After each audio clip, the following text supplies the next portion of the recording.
What's going on, everybody? It's your boy J Ming, back checking in with the people, back with another video. And today I'm feeling a little bit under the weather, so no face cam, and please bear with me. Allow my beautiful voice to grace you through this video, these topics, and my opinions. Okay, so listen, it finally happened. It's finally been revealed. What the media has been dubbing PlayStation's answer to Xbox Game Pass. Now, if you were smart, if you actually paid attention to some credible leakers, I know we don't got a lot of those out there, but there's certain people that you can kind of almost take their word as gospel in this industry. And Bloomberg, they laid it all out for us back in December, January, of what this service was going to be about. And if you read that properly, you knew this was not supposed to be PlayStation's answer to Game Pass, but more of what we got. So PlayStation has announced that they are merging PlayStation Plus and PlayStation Now into one and dubbing it the all-new PlayStation Plus. Now, the service is expected to launch in June with over 700 games and more. So let's start with reading the article. I want to get Jim Ryan's head quote. I want to get his statement out the way, and then we can start to break down the tiers and my thoughts and opinions about this. So, since launching PlayStation Plus in 2010, SIE has been at the forefront of innovation with game subscription services. We were thrilled to be the first console membership service that included a refreshed library of games through PlayStation Plus, and also launched the first console game streaming service with PlayStation Now. These are facts. These are facts, people. PlayStation Plus and PlayStation Now have been around for a very long time. So today, we are pleased to share with you official news about changes coming to our subscription services. This June, we're bringing together PlayStation Plus and PlayStation Now and an all-new PlayStation Plus subscription service that provides more choice to customers across the membership tiers globally. Our focus is providing high-quality, curated content with a diverse portfolio of games. Below is an overview of these three membership tiers. Now, yes, PlayStation Plus and PlayStation Now are being merged. Right off the bat, I think this is a smart idea for the simple fact that I think there was a lot of confusion going around with what PlayStation Now was. You know what I'm saying? I feel like even PlayStation themselves couldn't quite figure it out. At first, it was just a streaming service. And, a lot of people didn't take, kindly to what they offered in the streaming service. When they first announced it, it was looked at to be something that was going to be providing games from PS1, PS2, I believe PS3, and then PlayStation Portable. But eventually things changed along the way, and we only got PS2 games, and then even that library was small. The PS3 games library, I don't even think ever got updated at this point. I don't even know if they added anything new to it. And Lord knows we didn't get the PS1 and PSP games added to the service. So it was a lot of promises that they had at the service from the beginning that never came to fruition. And so a lot of people kind of just fell off the bandwagon with the service. They tried to bring it a little back with adding downloads. You can download the PS2 games. You can download certain PS4 games. PS3 games still weren't able to download. And we all know that big story about the emulation of the PS3 cell processor games and how even some people on PC are doing it. Yet Sony isn't, doing it at this point. And we're going to get more into that a little bit later when I'm breaking down the tiers. And so they tried to revive it. They even tried to add some games in there where it was like, exclusive access to not exclusive access, but more like you get this game at launch on the service. I know we saw it recently with Shadow Warrior 3, and they started adding their own like big titles from PS4 on there with God of War, Horizon. But even then, they were kind of taking things out after they put it in. I feel like these are things they should leave in, especially if the game this game has been out for a few years. You know what I'm saying? So I just felt like they never had a full grasp on what they wanted to do, what direction they wanted to go in with PlayStation Now. And if they're confused, what the hell you think the consumer is going to be? So merging these two together, I think, is a good idea. And let's get into breakdown of the tiers, and we can explain all the benefits that you get with each tier. So, like they said, PlayStation Plus is being broken down into three tiers. Your first tier is PlayStation Plus Essential. So what you get benefit-wise from this tier is that They are pretty much giving you the same thing you got if you were already subscribed to PlayStation Plus. Nothing is changing in this tier. If you already pay for PlayStation Plus, I'm pretty sure this is just going to carry over as normal. You'll just be a PlayStation Plus Essential member. And what that entails is 2 monthly downloadable games, exclusive discounts, cloud storage for saved games, and access to online multiplayer. Nothing else is changing. The pricing even for this tier is the same damn thing. If you in the US, the only country that matters, it's $9.99 a month, $24.99 quarterly, and $60 yearly. So nothing changes there. Nothing too exciting. So let's move on to the next tier, which we have is PlayStation Plus Extra. Now, this is where we start getting into the merging of PlayStation Now into PlayStation Plus. So, of course, in this tier, you're going to get everything that I just announced in the Essential tier. That's everything you had before if you had PlayStation Plus. But what you get in addition now is PlayStation Plus Extra is adding up to 400 of the most enjoyable PS4 and PS5 games, including blockbuster hits from their PlayStation Studio catalog and third-party partners. Games in this tier are downloadable for play. So this is where you're starting to see the PlayStation Now stuff come in, where you had those PS4 games that you were able to download. And what's new here is that they're planning to bring PS5 games as well. So with PlayStation Now, we didn't get PS5 games, and that's why it always was weird when things were getting updated to have a PS5 version, but then they would offer it on PlayStation Now and it's just a PS4 version, is because PlayStation Now never had PS5 games. It was only PS4 games. So hopefully that this helps in terms of improving that situation, where maybe if you're subscribed to PlayStation Plus Extra and they offer a game from PS4 or PS5, that you get that upgraded version as well, and you get those those benefits. So with the pricing on this tier, it's for United States, it's $14.99 a month, $39.99 quarterly, and $100 for the whole year. So if you had, so for me, what I want to say is this so far seems like the tier that I might fall in, because it has the PlayStation Plus stuff, and then it has those PS4, PS5 games. What I'm a little bit disappointed about in this whole article is that they kind of don't mention what games we're getting in this tier. We know it's going to be 400. We know it's going to be PS4, PS5 games. But is it that same library that they already had? Are they refreshing this library? Are certain games going to be leaving after a few months?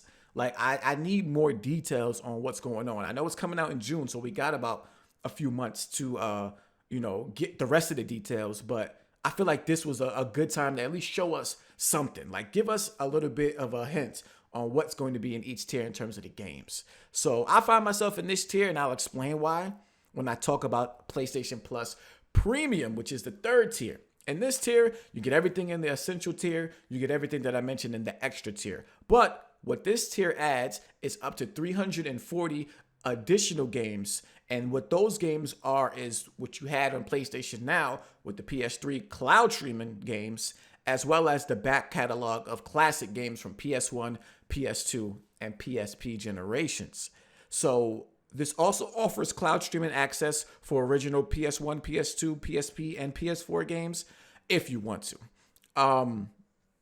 And they also are going to be offering time-limited game trials that will also that customers get to try out before they buy a game. So this tier is interesting to me. I'm not one that cares about playing those older games. So those 340 classic games that they're having in this tier at launch, I don't really care to play those. But what is going to be interesting about this tier is I still want to see what they're going to offer, because PS3 games, come on, PlayStation is still only offering these on cloud streaming. To me, that's an L, because first of all, I think cloud streaming gaming will never be, comparable to native gaming. And so I don't like streaming games from the get. But I know PS3 has this cell process architecture and it's hard to emulate games. But if anybody has the sources and knowledge to do it, it's PlayStation. Like I said earlier, you got dudes on PC that's doing it from their mother's basement. And you know what I'm saying? You're not going to tell me that PlayStation can't figure it out if they wanted to. That's the thing. They don't want to, but they probably feel like people don't care enough about playing old games in order for them to dedicate those resources for them to do something like that.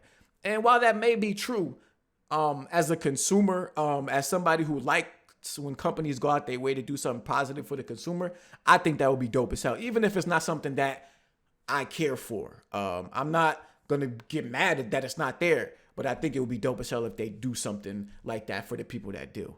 And the other thing about this tier that has me cause to pause is that those time limited game trials. I feel like this right here, as well as the classic library period, could also make or break this tier. I think if you told me right now that PlayStation is going to be offering trials to all of their upcoming first party games, I'm probably going to be in this tier, because that, I think that would be dope as hell. Like, in order to, like, say for instance you get a 10 or 5 to 10 hour trial on their brand new games, and you also maybe get a discount when you do buy the game if you do end up liking it. I believe subscription services like EA Play does that on at least on PC. I know that has the game trials for their brand new games. You get like 10 hours, and if you want to buy the full game, you know what I'm saying, you can at a discounted price. So if they do something like that, I think that would be dope as hell. We all know that they're not going to offer day and date. So I think in terms of getting consumers to just get a taste of what their new exclusive have to offer while not giving it away for free, I think that's the perfect middle ground right there for something like that. And that's in this PlayStation Plus Premium tier. They, like I said, with this breakdown, they didn't go far enough in detail for me, and I feel like they should over the next few months. But price wise for this tier, you're getting PlayStation Plus Premium for $17.99 if you on the monthly basis, $49.99 if you're doing quarterly, and $119.99 if you're going yearly. Now, they're also offering a PlayStation Plus Deluxe subscription, which is going to be in markets that don't have cloud streaming. And PlayStation Plus Deluxe will be offered at a lower price compared to Premium, and it includes the catalog of classic games from PS1, PS2, and PSP to download and play, with the game trials and benefits from essential and extra tiers as well. So that's going to be an interesting one to check out for people who don't have like good infrastructure on their internet and they can't do the cloud streaming stuff. But there you have it. Those are your new tiers for the PlayStation Plus subscription service, where they combine in PlayStation Now and PlayStation Plus. I'm of two minds of this. I think for somebody who is like a casual consumer, I think this is a good offer, especially the premium tier, because you're essentially paying $10 a month, right? And you get access to 700 plus games, discounts and stuff like that on PlayStation Plus. Depending on what those game trials are, those can be very big, and depending on what the classic game library is, that can be big as well. So for somebody like that, I think this is a great value.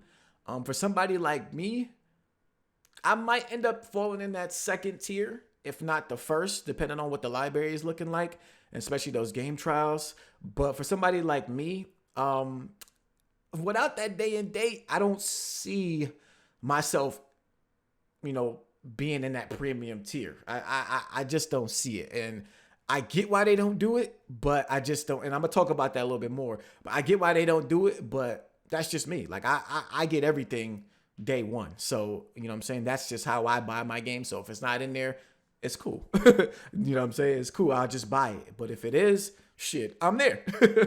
I'm there, just like Game Pass. So they did give us a little bit of details about what we can kind of expect in terms of games that are going to be in there when this new service launches. And they say the new extra and premium tiers represent a major evolution for PlayStation Plus. With these tiers, our key focus is to ensure that the hundreds of games we will offer include the best quality content that sets us apart. At launch, we plan to include titles such as Death Stranding, God of War, Marvel's Spider-Man, Marvel's Spider-Man Miles Morales, Mortal Kombat 11, and Returnal. We're working closely with our imaginative developers from PlayStation Studios and third-party partners to include some of the best gaming experiences available with the library that will be regularly refreshed. More details to come on the games we'll have on our new PlayStation Plus service. So That's just a little sneak peek of what they might, what they will have at launch. Good to see Miles Morales. Good to see Returnal in there. That's a game that came out just last year, and for it to be making a service like this, even to me, that was shocking. But maybe that is just showing us the type of dedication that they'll have to this service. I just hope that they do. That's another thing. Like I said with PlayStation Now before, PlayStation Plus has always been pretty decent. They've brought us some great games on there. Rocket League became popular off PlayStation Plus, Fall Guys and stuff like that. But PlayStation Now has been the skeptical one in terms of their library and stuff like that. They've gotten better over the last few year and a half, but we need to see the classic library improve. We need to see what the game trials are going to be, and how they're going to be rotating these games in and out. So a lot more to learn, a lot more to see. But before I get out of here, I do want to touch on this quick topic about games not being day and date. So Jim Ryan did do an interview with GameIndustry.biz, and I have the links for all this stuff down in the description. But I just want to highlight a quote he mentioned when asked about Sony doing what Xbox is doing with Game Pass and bringing their first party games day and date.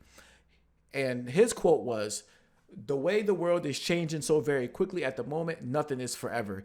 He says, "Who would have said even 4 years ago that you would see AAA PlayStation IPs being published on PC? We started that last year with Horizon Zero Dawn, then Days Gone, and now God of War, a hugely polished and accomplished PC version of the game.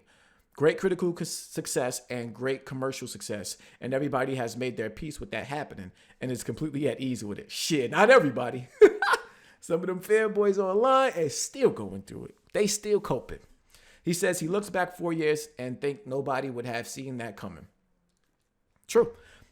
He says, "So I don't want to cast anything in stone at this stage. All I'm talking today is the approach we're talking in the short term. The way our publishing model works right now, it doesn't make any sense. But things can change very quickly in this industry, as we all know. Outside of what PlayStation isn't doing with this new PlayStation Plus subscription options, it's worth talking about what it is doing." So there you have it. Day and date games will not be coming to PlayStation Plus, and not anytime soon.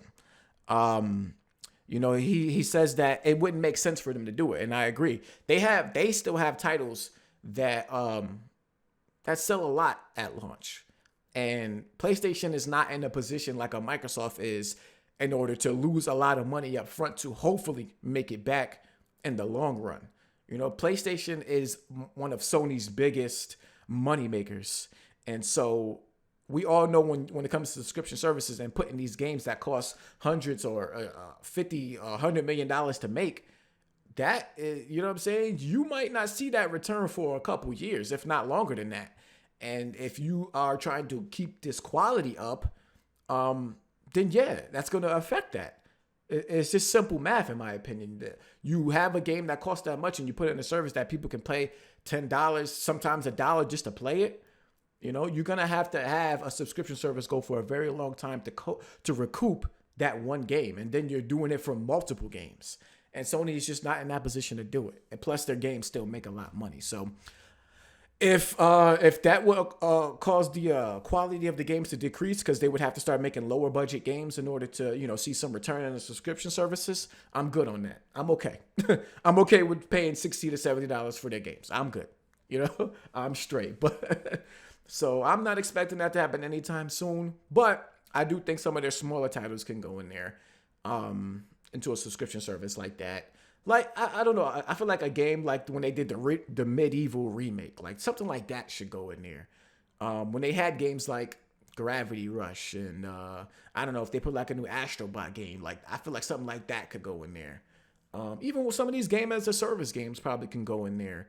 Especially ones that are going to lean heavily on microtransactions, because the object of those are to be heavily, the player base to be high. So, yeah, those are my thoughts, man, on this topic. A lot to break down. Damn, this video damn near 20 minutes, but I hope you guys stuck around towards the end. And don't forget to leave your comments in the comment section. Let me know what you think about this. Rate the video, of course, and subscribe to the channel if you're new. I'll catch y'all in my next one. Peace.